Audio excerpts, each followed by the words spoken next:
권미란의 인사이드 아웃, 오늘은 아름아름 스몰캡을 잘 아는 리서치 아름의 김도윤 연구원입니다. 어서 오십시오. 안녕하세요. 안녕하세요. 스몰캡도 잘 아시고 밝은 미소가 매력적인 김도윤 연구원님이십니다. 오늘은 두 개 종목, 제가 공통점을 찾기보다는 이름에서 우리가 좀 힘을 줘야 되겠다 이런 생각이 들었어요. 아모그린텍, 그린 하면 뭐죠? 친환경? 그렇죠. 네, 애니 플러스의 애니 하면 애니메이션? 그렇습니다. 네. 오늘 그 두 가지 종목 알아볼 텐데요. 첫 번째 주제부터 볼게요. 고효율 자성부품 수요 증가발 서프라이즈 아모그린텍입니다. 네. 아모그린텍을 보니까 매력이 좀 많이 숨어 있더라고요. 일단 좀 분류를 해보면 테슬라 관련주예요. 네. 그리고 어제 제가 오프닝 멘트에서 정책주 하면서 ESS 관련주로도 꼽혔습니다. 네. 그리고 최근에 페라이트 이슈가 나오면서 이 종목이 또 부각이 되기도 했었거든요. 네. 어떻게 보세요? 일단, 세 개 다 맞나요? 이렇게 네. 세 개 관련주를 묶을 수 있을까요? 일단 테슬라 쪽에는 분명히 이제 동사 고객사를 확보하고 있기 때문에 분명히 뭐 관련된 기업이라고 말씀을 드릴 수가 있겠고요. ESS도 마찬가지로 이제 중국에서 LFP 셀들을 이제 가져다가 뭐 국내나 해외 쪽에다가 이렇게 뭐 배터리 매니지먼트 시스템이나 ESS로 활용할 수 있게 세팅을 해주고 있기 때문에 분명히 관련된 기업이라고 할 수 있겠습니다. 하지만 페라이트 쪽은 사실 제가 좀 스터디가 좀 덜 된 것 같기도 하고요. 뭐 사실 어떤 기자님들이 이렇게 연락이 오시기도 해요. 이 페라이트에 대해서 좀 알려달라 이렇게 하셔갖고 하려고 했는데 이제 탐방 일정이 좀 많이 있었어서 아직 스터디이기 때문에 페라이트 쪽은 저는 노코멘트 하도록 하겠습니다. 네. 네. 페라이트 관련주로 일단 개발 재료 이 기업이 페라이트 관련해서 개발한 이력이 있다 이런 부분들 때문에 시장에 부각되기도 했었는데요. 이런 친환경적인 요소들을 갖추고 있는 아모그린텍을 보겠습니다. 이 기업을 뽑으신 이유부터 설명해 주세요. 네, 일단 말씀 주신 것처럼 전기차 쪽 시장과 좀 동반 선장할 수 있는 부분이 있다라고 생각을 해서 오늘 좀 소개를 해드리게 되었습니다. 아무래도 전기차 쪽 출력이 높아지는 뭐 고효율, 고출력 전기차 쪽이 이제 개발이 되어야 하는 상황에서 기존 에너지 변환율에 직접적으로 기여하는 고효율 자성 부품을 동사가 이제 개발을 해놓은 그런 기업이고요. 국내에서는 최초고 세계에서는 세 번째로 이제 자체 개발한 기업이 되겠습니다. 다른 두 개 기업은 히타치하고 맥큐 슈멜츠라는 기업이라고 하는데요. 그래서 이 세 가지 기업이 현재로서는 테슬라의 고출력 모델과 뭐 슈퍼차저에 공급 중이라고 알려져 있는 그런 상황이고요.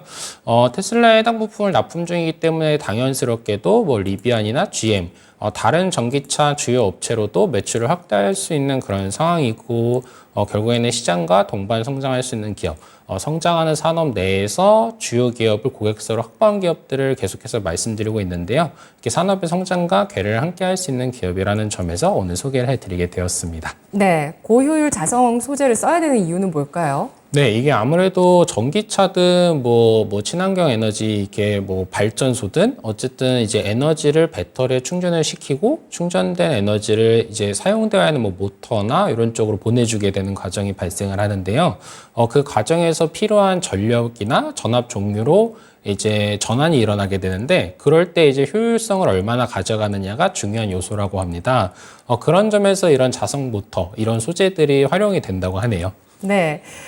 고효율 자성 소재 아무나 개발할 수 없네요. 현재까지 네. 국내 최초로 아모그린텍이 개발을 했고 전 세계에도 아모그린텍 포함해서 딱 세 군데가 있습니다. 이게 바로 또 경제적 혜자가 될 텐데요. 네. 이 아모그린텍의 주요 사업부 살펴볼게요. 올해 사업부별 매출 비중 어땠는지 어떨지 좀 짚어보도록 하고 신사업부도 따로 있는 것 같은데 설명 함께 해주실까요? 네, 일단 크게 세 가지 정도로 좀 구분을 해볼 수 있을 것 같습니다. 첨단 소재 사업 부분이 있겠고요. 기능성 소재 부품, 환경 에너지 이렇게 세 가지로 좀 구분을 해볼 수가 있겠습니다.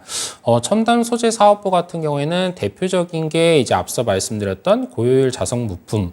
1분기 기준으로 매출 비중 한 31% 정도 차지를 하는 것 같고요. 말씀드렸다시피 인버터나 컨버터 같은 전력 변환 장치의 에너지 손실을 줄여서 전력 효율을 높이는 부품으로 좀 받아들여 주시면 좋을 것 같고요. 이외에도 이제 방열 소재가 있고요. 이쪽은 현재 7% 정도 매출 비중이 나오고 있습니다.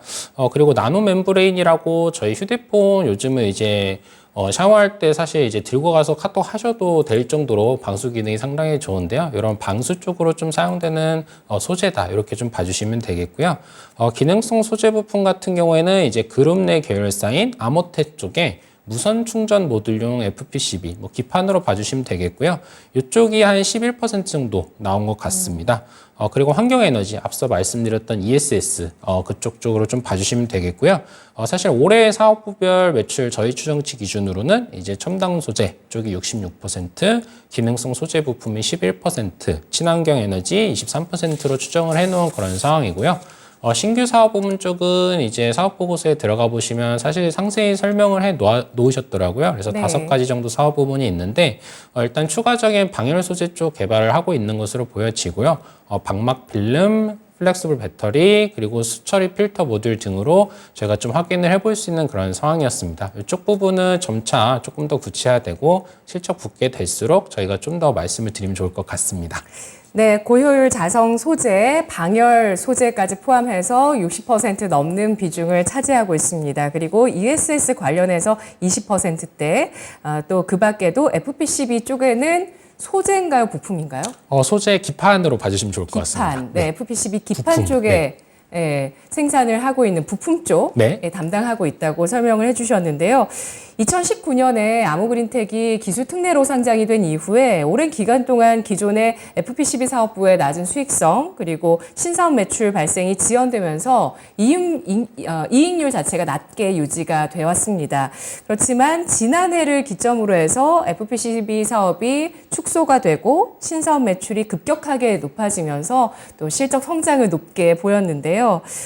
이 FPCB 사업 최소화하고 첨단 소재 사업을 극대화하는 전략을 쓴 것인지도 궁금하고 이렇게 되면서 어닝 서프라이즈 올해 기대가 되고 있는 상황인데 아무그린텍의 한 수에 대해서 평가를 해주신다면 네. 뭐가 될까요? 일단 꾸준한 뚝심 있는 기술 개발로 좀 정리를 해볼 수가 있을 것 같습니다. 네. 관련된 지적재산권, 동사가 현재 영위하고 있는 그런 사업들과 관련된 지적재산권을 1,500건 넘게 보유한 기업이라고 하는데요.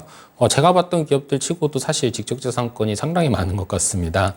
네, 그래서 뚝심 있는 그런 R&D를 통해서 기술력을 갖췄고 제품화에 성공을 했고 실제로 이제 FPCB 외에 신규로 추진한 사업들의 매출이 많이 붙으면서 어닝 서프라이즈를 기록할 수 있었다. 이렇게 좀 일차적으로 말씀을 드릴 수 있을 것 같고요.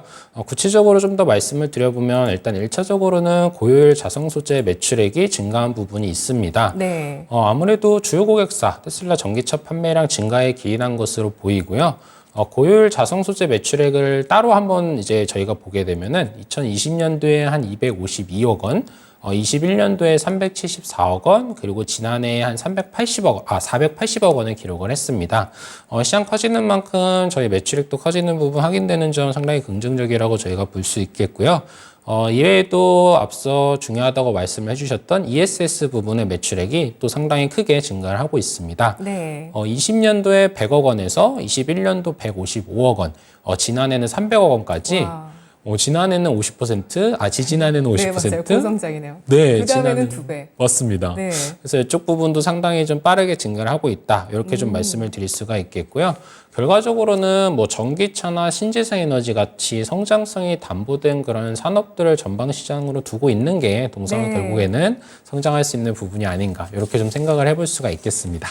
네, 아무그린텍의 어닝 서프라이즈의 한 수는 끊임없는 기술 개발이었고요. 자연스럽게 이렇게 전기차와 신재생 에너지를 전방 사업으로 하는 관련한 사업들의 매출이 늘어나면서 FPCB는 좀 비중이 줄어드는 이런 흐름이 나왔습니다. 재무 구조를 살펴보면 펀더멘털적으로는 좀 탄탄한 기업이라고 평가하실까요? 사실 그 부분은 좀 더 말씀을 드려야 될 것 같습니다. 네. 일단 자산 규모가 또 중요하잖아요. 한 1,500억 원 정도 되는 규모 회사로 봐주시면 되겠고요.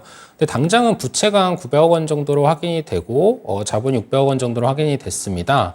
현금 및 현금성 자산도 85억 원 정도로 확인이 되는데요. 차입금 규모가 한 570억 원 정도가 되기 때문에 사실 저희가 이 자리에서 계속 말씀드렸던 기업치고는 부채가 조금 있다 이렇게 좀 분석을 해볼 수가 있겠습니다.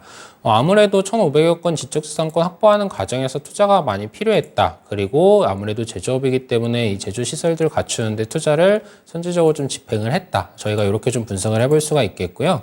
지금 당장 재무제표만 놓고 보면 유동성적인 측면에서 좋은 점수를 줄 수는 없겠다고는 생각합니다. 그동안 투자를 잘 해왔고 이제 실적이 올라오기 시작한 만큼 회사 측에서도 경영관리팀에서도 이제는 좀 유동성 측면에서도 신경을 좀 쓰면서 경영에 나서지 않을까 싶습니다.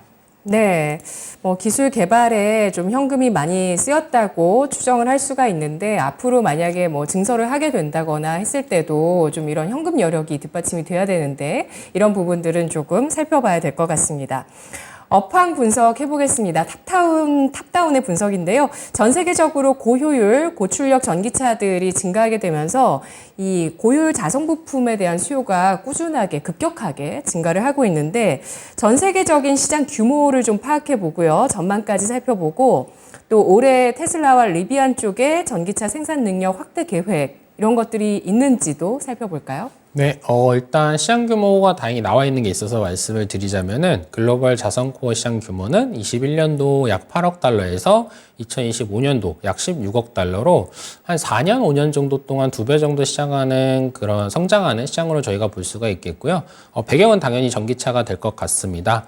테슬라는 현재 최대 한 190만 대 정도 생산 능력을 갖춘 것으로 파악이 되고요. 생산량 같은 경우에는 올해 180만 대 정도로 추정이 되고 있는 것으로 알고 있습니다.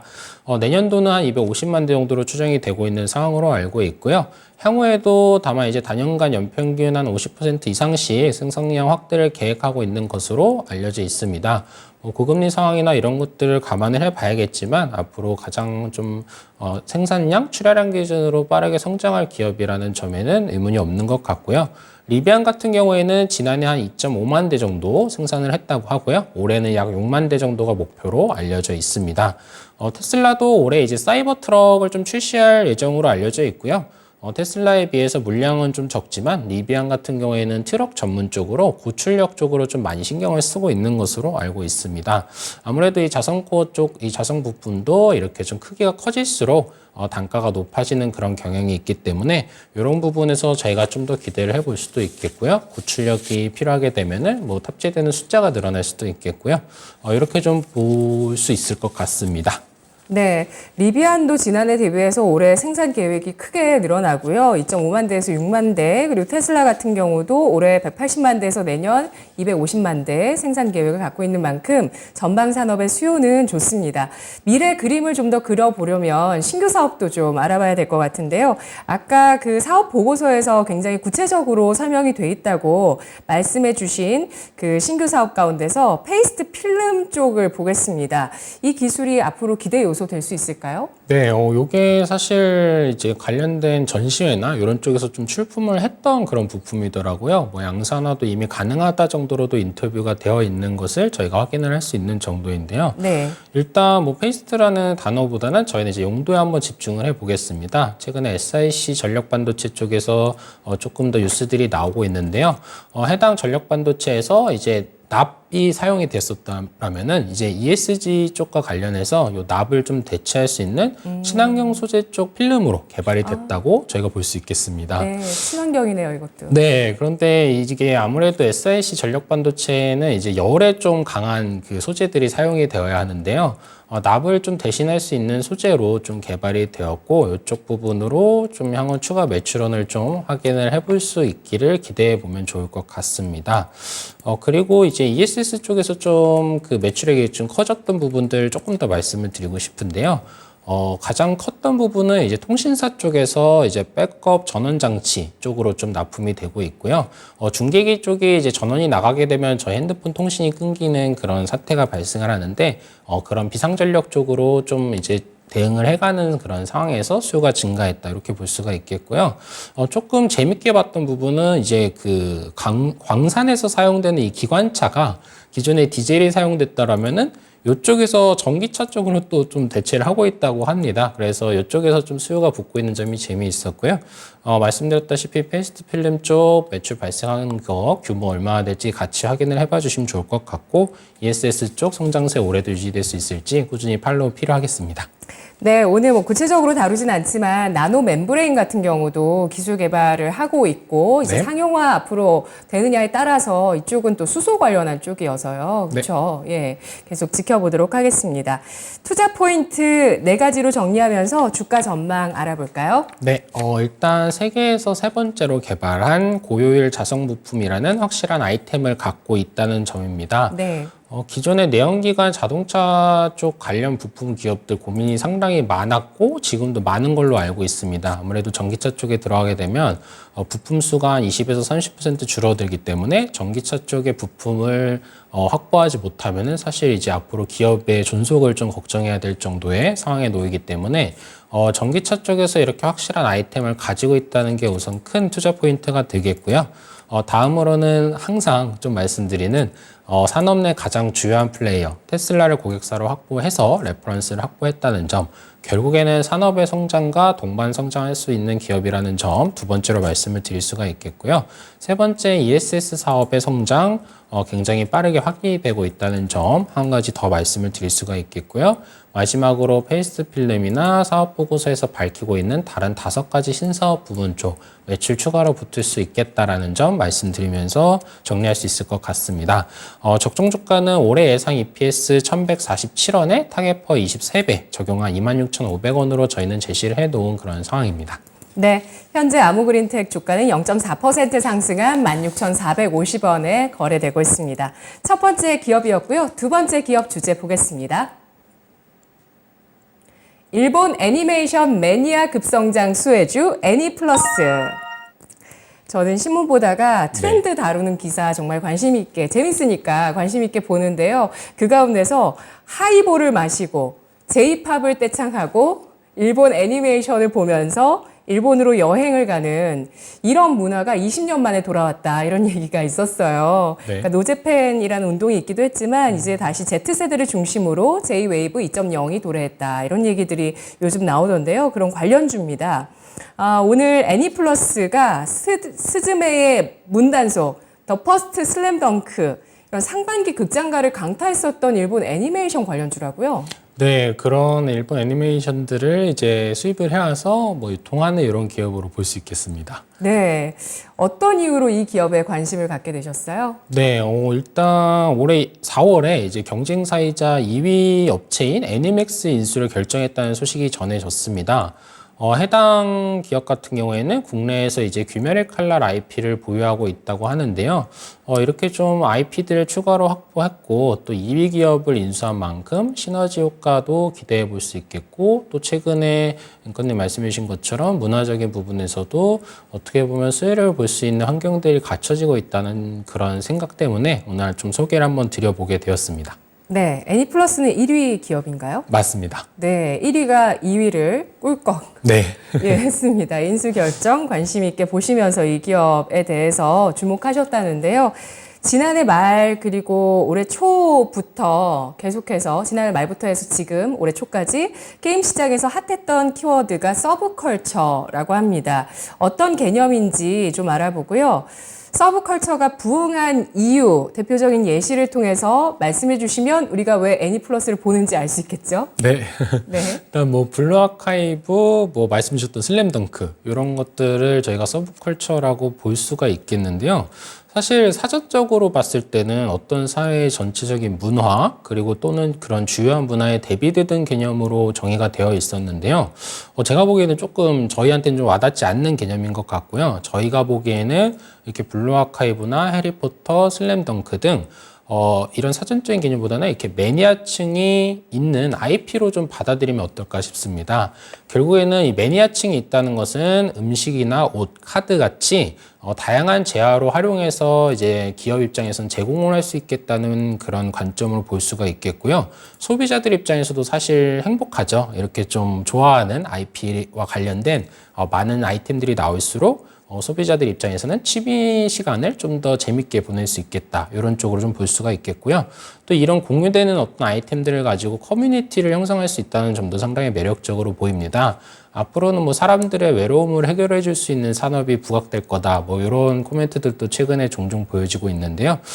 그래서 IP를 가지고 있는 이런 기업들 입장에서는 이제 이런 커뮤니티와 소통을 하는 게 또 강점이자 뭐 경쟁력이 될 수도 있겠고요. 그런 점에서 동사는 또 강점을 가지고 있다고 생각을 했습니다.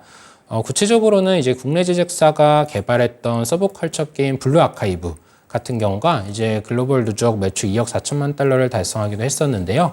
뭐 사실 이 게임이 얼마나 잘 나갔냐 보다는 저희가 보기에는 이게 이제 책으로도 나오고 뭐 애니메이션으로도 나오고 OST로도 나오고 캐릭터 피규어로도 나왔는데 다 막 각 부분에서 1위를 차지했었다고 합니다.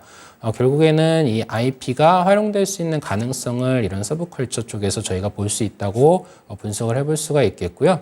동사가 좀 재밌는 점은 해당 IP를 가지고 6주 동안 콜라보 카페를 운영했었다는 점인데요. 네. 네. 오프라인으로. 맞습니다. 네. 그래서 이런 점이 제가 봤을 땐 커뮤니티의 니즈를 좀 잘 파악하는 능력이다. 맞아요. 네. 이렇게 좀 볼 수가 있겠는데요. 우리는 잘 겉에서 봤을 땐 이해가 안 되지만 맞습니다. 꼭 그래서 찾아가야 되는 거죠. 네, 그래서 사실 6시간 이상 줄을 서서 입장을 했다고 해요. 와, 네. 네, 새벽부터 줄을 서서 그렇게 했다고 하고, 이제 이 안에서 돈을 어떻게 벌 것이냐인데 돈 벌기가 너무 좋은 것 같습니다. 그 애니메이션에 나왔던 식료, 음식료들을 실사화한 제품을 뭐 2만 원에 팔기도 하고 단가 상당히 높게 하지만 가격 저항성 없게 판매할 수 있는 환경이라는 점에서 저희가 주목을 해볼 수가 있겠습니다.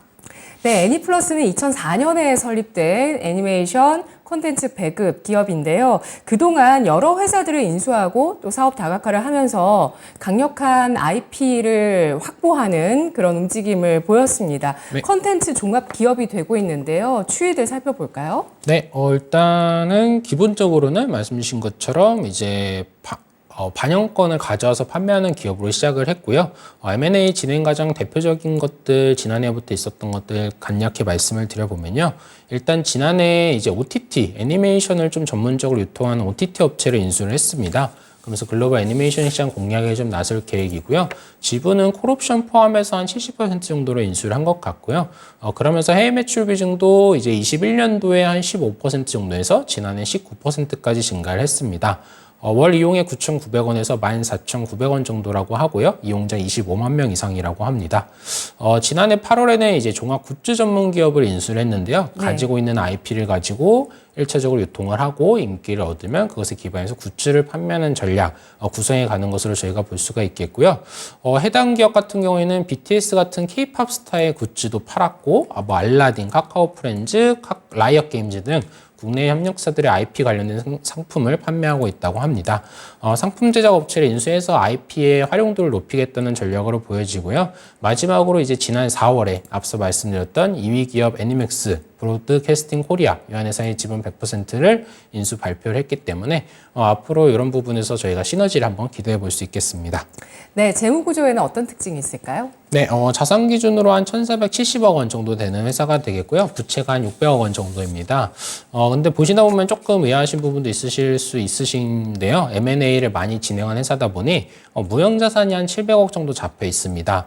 뭐 방영권이라거나 영업권 같은 것들이 잡혀져 있고요. 그래서 뭐 이쪽 부분에서 이제 만약에 분기보고서로 봤을 때 손실이 잡히게 되면 회계사 쪽에서 봤을 때 어떤 문제가 발생할 수 있다는 점을 저희가 볼 수 있다는 점 좀 알고 가셔도 좋을 것 같고요. 250억 원 규모 전환사채가 4월에 발행이 됐기 때문에 이쪽 부분 좀 반영이 안 된 부분도 저희가 좀 감안을 해서 재무구조는 봐야 할 것 같습니다. 전환가 1,500원대인 전환사채 잔액 13억 원, 그리고 전환가 3,800원대 전환사채 잔액이 140억 원 남아있기 때문에 둘 다 전환 청구 가능한 기업이라는 점을 봤을 때는 수급적인 부분에서는 좋지 않은 상황에 놓일 수도 있는데요. 이런 것들이 있기 때문에 결국에는 M&A 성과가 확인되면서 꾸준히 우상향을 저희가 그려볼 수 있는 기업이지 뭐 단기적인 어떤 그런 뉴스나 이런 것의 변동성이 클 것 같지는 않기 때문에 이 기업에 대해서 궁금하신 투자자분들께서는 저희랑 같이 천천히 지켜봐 주시면 좋을 것 같습니다. 네, 미래 트래킹을 위해서는 지난달에 인수를 했었던 아까 말씀해 주신 애니맥스 브로드캐스팅 코리아 유한회사 업계 2위 기업, 지분 100% 인수.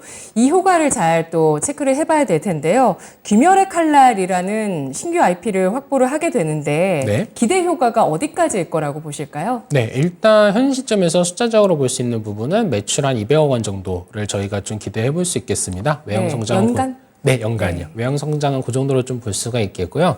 다만 해당 기업의 경영진분들 한번 뵙고 싶을 정도로 이렇게 좀 오시는 길을 봤을 때는 상당히 좀 하나 IP를 확보를 했을 때 여러 방면으로 사업하시는 능력들이 있으신 것 같아서 네. 이런 부분들을 저희가 분기 보고서 통해서 꾸준히 좀 팔로우를 해봐야 될 것 같습니다. 리스크 요인은 없을까요? 네, M&A로 큰 기업은 사실 피인수 기업을 얼마나 잘 활용하느냐, 잘 활용하지 못했을 경우에는 리스크에 놓일 수 있는 부분이 분명히 있습니다.